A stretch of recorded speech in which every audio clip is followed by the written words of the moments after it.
What do you want? Alright, fine. I did another realistic drawing. What's new? These things are kind of just becoming my safety blanket, I'm pretty sure. They're like a surefire way to regain just a little bit of self-confidence. You know, if you think about it, it's really like the comfort food of art for me. When the time and space continuum around me starts to bend and 10 hours starts to feel like 5 minutes, these drawings are really the things that make me feel nice about my day. They're what I have control of. You see, drawing these things is productive, but not in a corporate herded sheep type of way. Right up my alley, if you ask me. And on that lighthearted note, it's probably time to start explaining how I got the idea for this drawing. Let's set the scene. It was... Let's not pretend like I knew what day it was, okay? It was some day. Probably like a humble Monday or Friday or something like that, when I noticed this slice of lime and lemon sitting on my kitchen counter. Well, honestly, I noticed them a few days before, but I left them there because I wanted to see what they would do if left in the open air. So, after a few days of these tangy fruits being set out to fend off the horrors of the household air, they developed this really cool little glossy film on top. I thought it was entertaining. So, in my infinite wisdom, I said, wow, that looks really nifty. So I rushed off to my room where I used my only window to get some really dramatic lighting to take a picture of these halved fruits. And then I drew it. And that's the end of the story. Sorry, it's not that entertaining from that point on. What do you say we start listening to a much more concise future version of myself talking over my artistic past version of myself drawing for a few hours? I think it sounds like a blast. Oh, but before I let you watch it, I just wanted to let you know that I'm not just a really bad editor. I actually am just very spacey, and I forgot to press record a couple of times during this recording. So the time lapse jumps around a little bit. I apologize, alright? But now you have permission to watch it. Go for it. You know what really racks my brain, really grinds my gears? Humans have emotions. And that's such a weird thing to think about.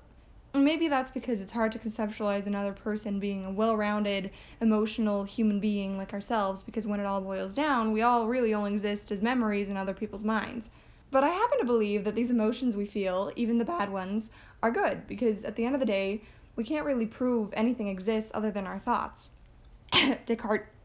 But this is important because even if nothing around us is real and this is all just a dream or a simulation or something, we still have our emotions, and those are the things that feel real enough to us to be the only true experiences we can grasp and legitimize. This argument can get kind of sticky when you start to think about the root of our emotions, because for the most part, we form emotions when we interact with the outside world.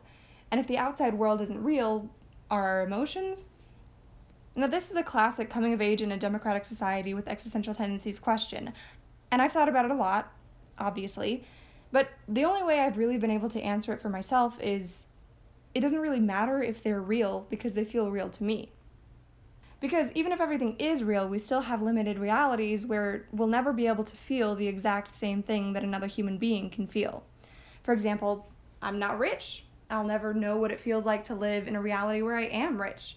And I'm also not poor or a man or a lot of things. So I'll never know what it feels like to be those things.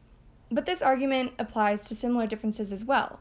I'll never feel what my best friend feels because even though we have some similar life experiences, we each have a filter for our own experiences that change the way we conceptualize any given event. And because of that, the only thing that we really have is our emotions. Our mind filters the world for us through this thick layer of emotions and past experiences. Even if they aren't real, they're real enough. And that's what matters, at least from my vantage point. But then this brings up an interesting train of thought that's pretty popular nowadays about how real emotions are and how seriously we should take them. My mom and I were watching Her the other day, which is a movie about a man who falls in love with a system on his computer. And her and I were having a lot of arguments about it, but the main one is basically, does the computer in the film have feelings? And my argument is, because she has the capability to self-reflect, she has a self-aware consciousness, so she has the capability to feel something. During the movie, she talks about starting to feel emotions and wanting to have a body and all that stuff. So I guess my main question I ended up having with this movie is, if this computer can feel things, are we just subjecting it to a life of misery, constantly knowing that she isn't a human, but having most of the intelligible capabilities of a human, if not more? And therefore, if it's possible to get an AI to be so intelligent that it can self-reflect and feel, is it ethical to continue to progress in computer sciences? But the movie also made me start thinking, why does it matter if you even have a body? And the movie plays with this a bit because the lead falls in love with a computer, not even needing her to have a body. So this raises questions about how justified her experiences are as a computer, and how do we know how real this computer's feelings are to her? The only reason we know that other humans' emotions are real is because we feel similar things, and we have the capability to share thoughts with others. But the computer can share her experiences, so what's to say that she isn't experiencing something similar to what we as humans feel? And this brings us back to one of the most basic philosophical questions. Do some lives have more merit than others? And that's obviously a huge discussion, and I could try to answer that for like 12 days straight, but because I'm a bit of an existentialist, I find it hard to believe that we have a specific motive for being alive. I think we all have equal merit because there is no merit. That's cheery, isn't it? But in a more practical, applicable sense, the question would end up being whether this AI has more, or at least the same, justification to be alive as we do. But if there's no way to tell if these programs really do feel like we do, we kind of just have to assume that they do. But there's something instinctually off about that as humans. We're not afraid to fight for animals' rights, but it feels weird to defend these programs as living, feeling things when we made them with inanimate objects.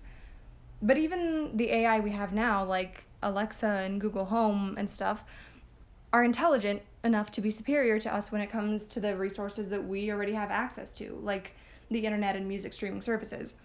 So it's not that outlandish to ask yourself what AI is going to be capable of and what type of protection it's going to need in the future. So I guess I'm just saying that you're going to have to start thinking about these things sometime soon. And I don't know if we have much power over it because it seems like technology has always been this limitless field where anything is possible. And people have been worried about technology taking over for decades, so it's really not even a surprise to humanity that we need to start thinking about how we're going to limit this seemingly limitless field. And I think the challenging part of all of this will be defining those limits. I really do believe that there will be an influx in philosophy and ethical studies in the future because there's always been an influx of those when the world's ethics are brought into question with new technology. This time it'll just be what we've all been warned about in our high school English classes. But hey, at least we'll be prepared. So see, studying philosophy isn't useless. At least that's what I like to tell myself. But the point of this rambling wasn't supposed to be to question my personal choices in life. I really don't even know what the point was exactly. All I know is that I started out talking about emotions and ended up pulling a Ray Bradbury on you. So, congrats, I guess. You should always strive for versatility. I mean, that's what keeps life interesting. Or what makes decisions really hard to make. I mean, same difference. Anyways, keep your eyes out for that. This is sounding like a weather report. I apologize, but, you know, don't be too surprised when computers take over. Funny seeing you here. Alright, so, this is the final product. Bask in its glory for a quick second. I like it.